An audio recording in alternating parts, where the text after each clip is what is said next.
નમસ્કાર મિત્રો,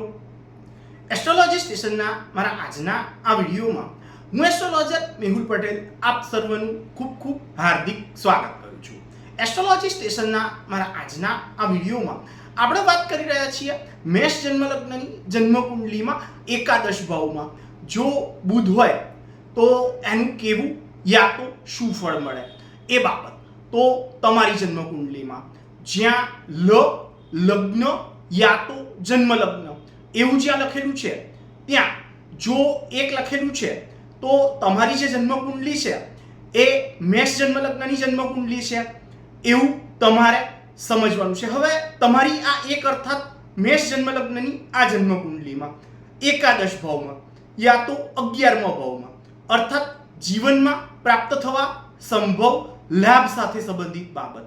એ જ્યાં જોવાય છે ત્યાં બુધ નામનો ગ્રહ એ પોતાના સામાન્ય મિત્ર ગ્રહ શનિની રાશિ 11 અર્થાત કુંભ રાશિ એ જ્યાં આવે છે ત્યાં જો રહેલો છે તો આ બાબતને જો સારી રીતે સમજવી હોય તો આ બાબતને સારી રીતે સમજવા હેતુ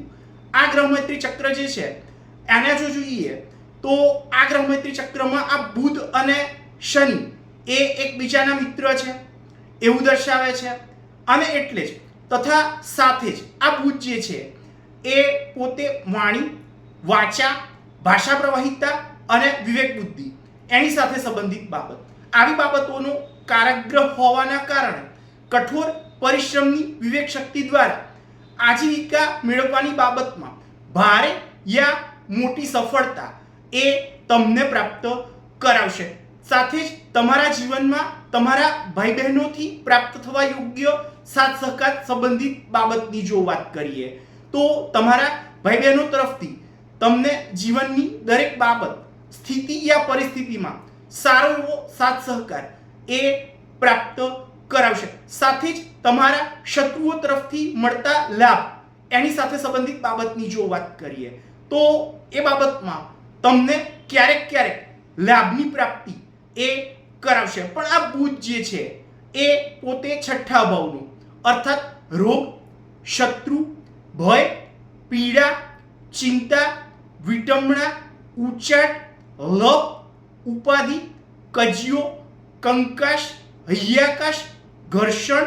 સંઘર્ષ, તાર તકરાર, કોર્ટ કચેરી એની સાથે સંબંધિત બાબત તથા સાથે જ વ્યક્તિ જાતકનો પોતાનો મોસાળ પક્ષ અને મોસાળ પક્ષની વ્યક્તિઓ અર્થાત મામા માસી અને મામા માસીના સંતાનો એમનાથી મનમેળિયા મનમોટાવ એની સાથે સંબંધિત બાબત આવી બાબતો એ જ્યાં જોવાય છે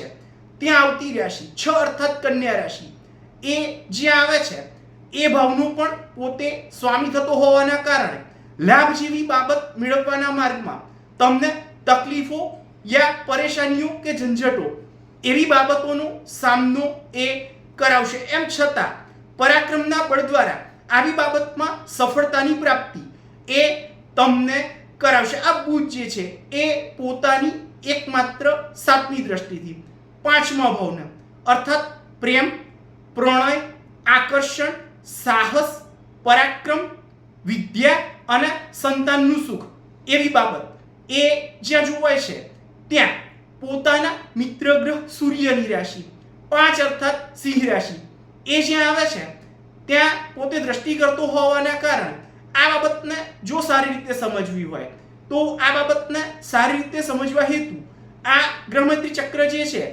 એને જો જોઈએ તો આ ગ્રહમૈત્રી ચક્રમાં આ બુધ અને સૂર્ય એ એકબીજાના મિત્ર છે એવું દર્શાવે છે. અને એટલે જ થોડીક વધુ મહેનતના બળ દ્વારા વિદ્યાની પ્રાપ્તિની બાબતમાં સફળતા એ તમને પ્રાપ્ત કરાવશે. સાથે જ થોડીક અડચણો કે મુશ્કેલીઓ એવી બાબતોનો સામનો કરાવી અને સંતાન વિષયક બાબતમાં અર્થાત સંતાન પ્રાપ્ત કરવા જેવી બાબત તથા સાથે જ જીવનમાં સંતાનથી સાથ સહકાર એવી બાબત એ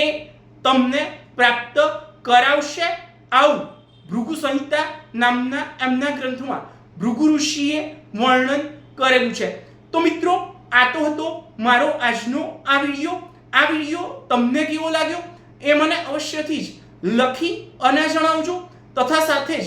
મારા આવા જ અન્ય માહિતીસભર વિડીયોને જોવા માટે મારી આ ચેનલને સબસ્ક્રાઇબ અવશ્યથી જ કરજો તથા વધુમાં વધુ સબસ્ક્રાઇબ પણ અવશ્યથી જ કરાવજો.